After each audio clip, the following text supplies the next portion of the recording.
Sa pinakabagong survey ng Pulse Asia, 2% lang ng mga Pilipino ang gumagamit ng social media para makakuha ng impormasyon kaugnay ng eleksyon. Gayunman, may ibang paraan pa rin daw kung paano nakakatulong ang social media sa mga kandidato at mga botante. Si Ivan Mayrina on assignment. Ang kampanya nagumpisa sa social media, nagtapos sa social media.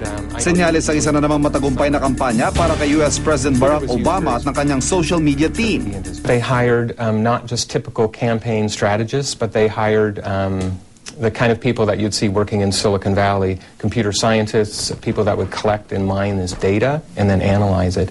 Ang pangampanya sa social media na pinauso ni Obama noong 2008, ginamit din ng mga kandidato noong eleksyon 2010 sa Pilipinas. Kabilang na riyan si Pangulong Noynoy Aquino. What I think made it successful was content. Kasi meron kaming pool of mahuhusay na writers eh. So they were churning out articles para dun sa aming newsletter. Tapos na may constant information being fed. Kasi pagka stale na yung ano mo ron, hindi ka nababalik-balikan ng mga tao eh. Pero paano nga ba gagamitin ang social media sa pangangampanya sa Pilipinas? Gayong ayon sa pinakahuling survey ng Pulse Asia, 2% lang ng mga Pilipino ang kumukuha ng impormasyon tungkol sa eleksyon at ang mga kandidato mula sa social media. Kasi yung online involvement, I don't think it necessarily translates to votes eh. Or it delivers the overall message and contributes to giving you either positive or negative impression among voters. Hatid ng social media ang datos sa mga katulong sa kampanya ng isang kandidato. Sa ilang metrics tool o panukat, pwedeng malaman kung aling mensahe ang pinaka-nilike ng mga taga-suporta ng isang kandidato. Aling mensahe naman ang nakarating sa mga hindi nila taga-suporta. Anong edad ang pinaka-naaabot ng mensahe nila.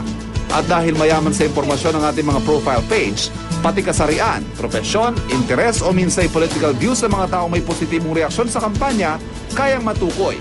Sa pamagitan nito, malalaman agad ng kandidato kung sino-sino ang kanyang susuyuin. You don't have to target, let's say, a whole mass based of communities na technically some of them you don't want to talk to naman, di ba? Or you don't want to address.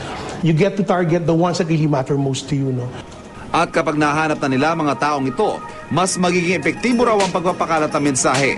Lalo't ayon sa isang pag-aaral sa Amerika tuwing panahon ng eleksyon, maraming nasa social media ang may pakialam sa politika.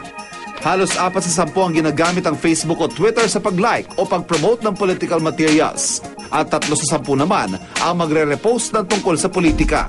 Ang kaso kung gaano kalita epekto nito sa boto ang siya namang kapangyarihan ng social media na makasira ng kandidato.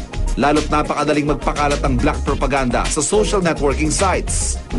It can easily undo a positive perception. So kung sa mainstream, di ba, ang ganda-ganda ang bango mo, pero nagkabubo ka in one pronouncement. Ang problema kasi sa social media, captured yun eh. Tapos inuulit-ulit doon, nire-repost. Ang paggamit ng social media ay patunay lang na wala sa makinarya kung magiging epektibo ang kampanya, kundi nasa tapat na mensahe at malinaw na plataforma. Ivan Mayrina, GMA News.